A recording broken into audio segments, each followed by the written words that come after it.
Bismillahirrahmanirrahim. Alhamdulillahi rabbil alamin.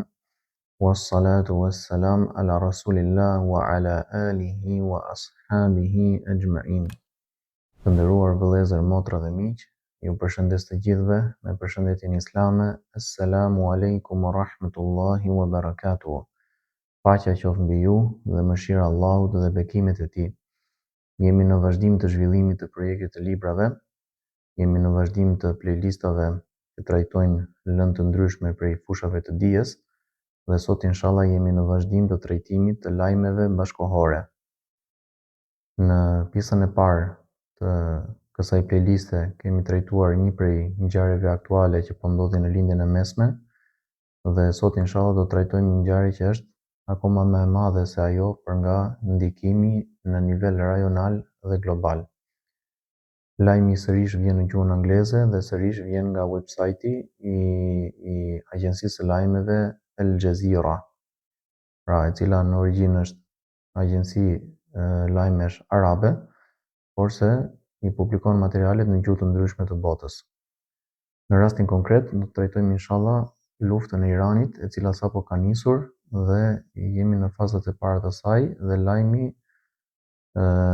është marrë për të përkthyer në datën 11 mars 2026, ndërsa si lajm ka dalë në 10 mars 2026. Thot autori i lajmit: Iran War, what is happening on day 10 of US-Israel attacks? Pra lufta në Iran ose lufta e Iranit, çfarë po ndodh në ditën e 10 të sulmeve SBA Izrael. Më pas thot, Mojtaba Khamenei has been selected as Iran's new supreme leader. Attacks continue and oil prices have spiked. Mojtaba Khamenei është përzgjedhur si udhëheqësi i ri suprem i Iranit. Sulmet vazhdojnë dhe çmimet e naftës janë rritur ndjeshëm. By Sara Shamim, nga Sara Shamim, pra kjo është autoria e këtij shkrimi, pra gazetarja Al Jazeerës. The United States and Israel continued attacks on Iran as the war entered its 10th day on Monday. Shtetet e Bashkuara dhe Izraeli vazhduan sulmet ndaj Iranit ndërsa lufta hyri në ditën e saj të 10 të hënën. More than a week after the Iranian Supreme Leader Ayatollah Ali Khamenei was assassinated in US-Israeli strikes on February 28, the Iranian authorities have named his son Mojtaba Khamenei as his successor. Më shumë se një javë pasi udhëheqësi suprem i Iranit Ayatollah Ali Khamenei u vra në sulmet izraelito-amerikane në 28 shkurt, autoritetet iraniane kanë emëruar djalin e tij Mojtaba Khamenei si pasardhës. Pra nëse do të përmendim diçka në lidhje me kontekstin e ngjarjeve që po trajtohen, bëhet fjalë për udhëheqësin e shtetit të Iranit, i cili është njëkohësisht udhëheqësi shpirtëror kryesor i komplet ndjekësve të shiizmit në botë, pra i muslimanëve shiit, dhe njëkohësisht edhe udhëheqësi i shtetit të Iranit. Por se si udhëheqës shpirtëror e njohin edhe shiitët të cilët nuk janë pjesë e shtetit të Iranit, të cilët mund të banojmë në pjesë të ndryshme të botës islame, për shembull nëpër vendet arabe, në Irak, në Siri, në Liban, në Yemen, në Arabi Saudite, në Bahrein, etj. Pra është vrarë një figurë udhëheqëse e një rëndësie të veçantë në botën islame, pavarësisht se nuk është figurë referencë në botën sunite. Meanwhile, Iranian attacks on US military assets and other infrastructure continue in Kuwait, Qatar, Saudi Arabia and the United Arab Emirates. Ndërkohë sulmet iraniane ndaj aseteve ushtarake amerikane dhe infrastrukturave të tjera vazhdojnë në Kuvajt, Qatar, Arabinë Saudite dhe Emiratet e Bashkuara Arabe. Faktikisht, nga lajmet të tjera të cilat ka ndalë gjatë javëve të fundit, gjatë 2 javëve të fundit. E dim që janë goditur edhe pika të ngjashme në vende të tjera përveç këtyre që u përmendën, ku mund të përfshihet Iraku, ku mund të përfshihen gjithashtu Bahreini ose vende të tjera të Gjirit. Në total, nëse s'gabohem, janë 14 vende të cilat janë shënjestruar. Po ashtu është shënjestruar Kiproja, pra pjesa greke e Kipros, e cila konsiderohet si aleate e Izraelit dhe Amerikës në këtë luftë. Dhe po ashtu pretendohet, pavarësisht se kjo gjë nuk është e konfirmuar në formë të sigurt, që është shënjestruar edhe Turqia në 2 raste, por të dyja rastet janë të dyshimta. Më pas, as the war intensifies the price for a barrel of Brent crude, the international standard surged to $119.50 per barrel, notching down slightly to $112.98 on Monday. Ndërsa lufta intensifikohet, çmimi i një fuqie Brent, standardi ndërkombëtar i naftës, u rrit $919.50 për fuqi, duke rënë pak $912.98 të hënën. It remains at well above the $100 mark, after which markets start to panic. Megjithatë, ai mbetet shumë mbi $100, nivel pas së cilit tregjet fillojnë të shqetësohen. Dhe ky shqetësim ndihet edhe në Europë, duke qenë se ne që po bëjmë këtë video jemi banues në Europë. Dhe në Shqipëri në veçanti, që akoma pa u harxhuar rezervat, fillojnë të rriten çmimet e naftës për shkak të abuzimeve që ndodhin në vendin tonë. Dhe është e pritshme që edhe kur të mbarojë lufta, ato nuk do kthehen më në nivelin që kanë qenë në fillim, ashtu siç ka ndodhur në luftën e Ukrainës dhe siç ka ndodhur edhe në kohën e Covidit gjithashtu. Here is where things stand on day 10 of the war. Ja si paraqitet situata në ditën e 10 të luftës. In Iranian state media reported that Mojtaba Khamenei, the second son of the late Ayatollah Ali Khamenei, has been appointed as Iran's new supreme leader. Political leaders, including President Masoud Pezeshkian, have supported his appointment. Në Iran, media shtetërore iraniane raportoi se Mojtaba Khamenei, djali i dytë i Ayatollah Ali Khamenei të ndjer, është emëruar udhëheqësi i ri suprem i Iranit. Udhëheqës politik, përfshirë presidentin Masoud Pezeshkian, kanë mbështetur emërimin e tij. Fjala Ayatullah në gjuhën arabe do të thotë shenjë prej shenjave të Allahut. Pra ky është një lloj lavdërimi që i bëhet këtyre figurave nga ana e mbështetësve të tyre në sektin shiit. Më pas, the Iranian army said on Sunday that at least 104 people were killed and 32 were wounded in an attack by the US on Iranian warship off Sri Lanka's coast last week. Ushtria iraniane tha të dielën se të paktën 104 persona u vranë dhe 32 u plagosën në një sulm të SBA ndaj një anije luftarake iraniane pranë brigjeve të Sri Lankës javën e kaluar. Pra kjo praktikisht është larg vendit kryesor ku po zhvillohet konflikti, sepse kryesisht flota amerikane është e pozicionuar në jug të Iranit, në Oqeanin Indian, ndërsa Sri Lanka është goxha më në lindje. Megjithatë, kuptohet që në luftrat moderne bashkëkohore, armiku nuk e shikon njëri tjetrin, domethënë të dyja palët nuk e shikojnë njëri tjetrin me sy të lirë, sepse çdo gjë zhvillohet në distancë të madhe. Më pas, in Gulf nations, Qatar, at about 3 a.m. on Monday, the government issued an alert advising residents that the threat level had elevated. About a dozen explosions were heard before a notification was issued a few minutes later that the threat had subsided. The Ministry of Defense said in a statement that the armed forces had intercepted missiles targeting the state.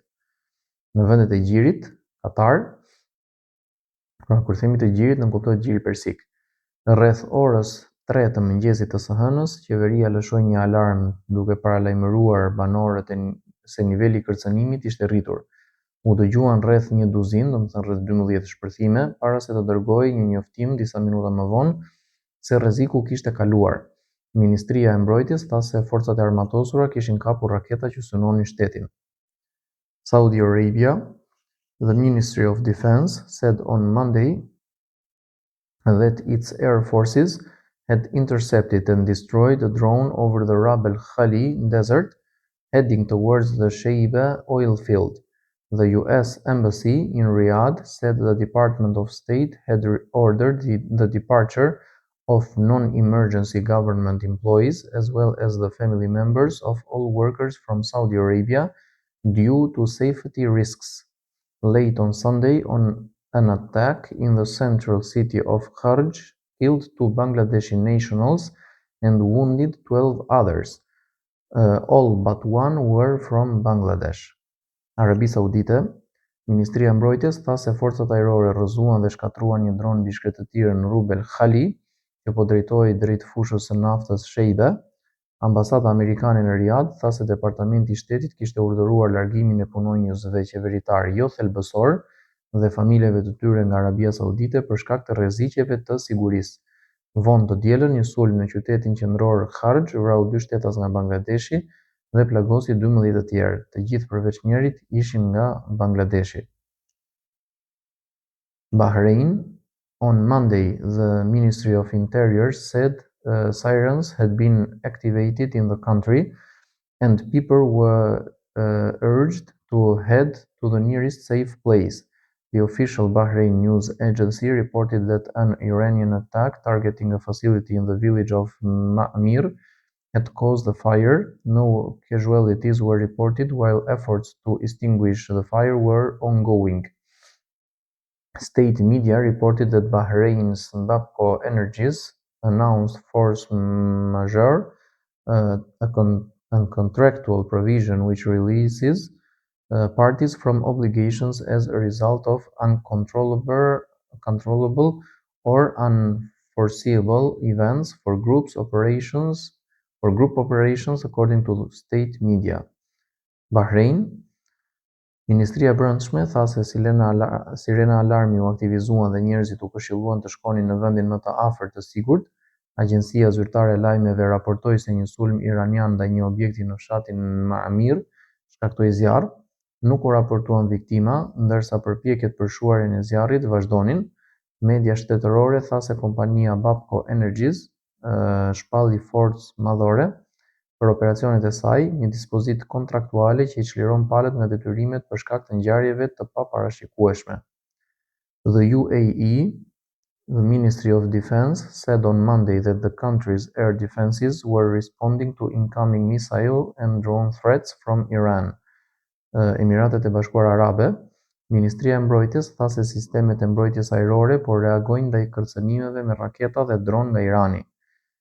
In Israel, Iran announced new missile strikes on Israel on Monday, and Israeli news reported the debris from interceptions fell in 3 areas.